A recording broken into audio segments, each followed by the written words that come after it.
Hi guys! Ito ang ganap sa birthday ni Baby Ollie noong March 8, 2025.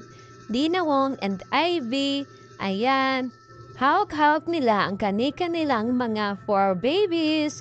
Siyempre, si Boss D, hawak-hawak niya si Baby Ollie na siyang may birthday noong linggo. At si Ivy naman, hawak-hawak niya rin ang iba nila 4 babies ni Boss D. At yan nga, magsasalita na nga ang ating Boss D para makapag-umpisa na ng birthday celebration ni Baby Ollie. Ang sexy naman ng ating Ivy Laxina na yan ano. Tingnan niyo naman, bagay na bagay sa kanya ang kanyang suot. Inihabilin mo na ni Ivy Laxina ang kanyang mga babies doon sa kanyang kapatid na nakaupo sa mesa. Again, iniabot na niya ang tali, sabay punta sa gitna doon kay Boss D at kay Baby Ollie. Tinulungan niya si Boss D para paupuin si Baby Ollie. At wow naman, ito namang video na ito, bongga naman. May pa-money cake ang Boss D kay Baby Ollie. Tuwang-tuwa naman sa paghina ang ating Boss D ng money na nasa cake, habang si Ivy naman ay hawak-hawak si Baby Ollie oh.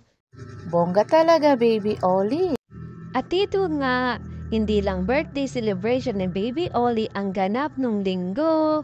May paluhod-luhod pa itong ating Boss D habang nag express ng kanyang love kay Ivy, habang si Ivy naman ay naka-blindfold. Grabe ka talaga mag-express ng love mo, Boss D. Talagang may paluhod-luhod pa ito. At dito nga, sinabi ni Boss D kung gaano kanya kamahal si Ivy. At isa ito sa mga sinabi ni Boss D kay Ivy, "No words can express how lucky I am to each and every day na binibigay sa buhay ko.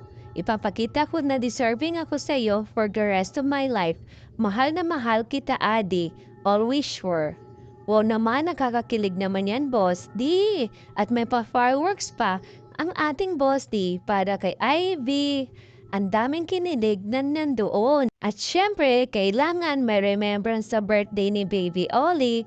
Kaya naman, for the photo booth naman ang mag-adi. Boom talaga ng birthday mo, Baby Ollie. Ay, may pa-photo booth pa talaga si Boss D para sa'yo. At sulit na sulit naman talaga ang photo booth ni Baby Ollie O. Ang sweet talaga ng mag-adi. Talagang kikiligin ka sa mga kuha nila. At isa nga ito, tingnan nyo naman, hug pa si Ivy kay Boss D.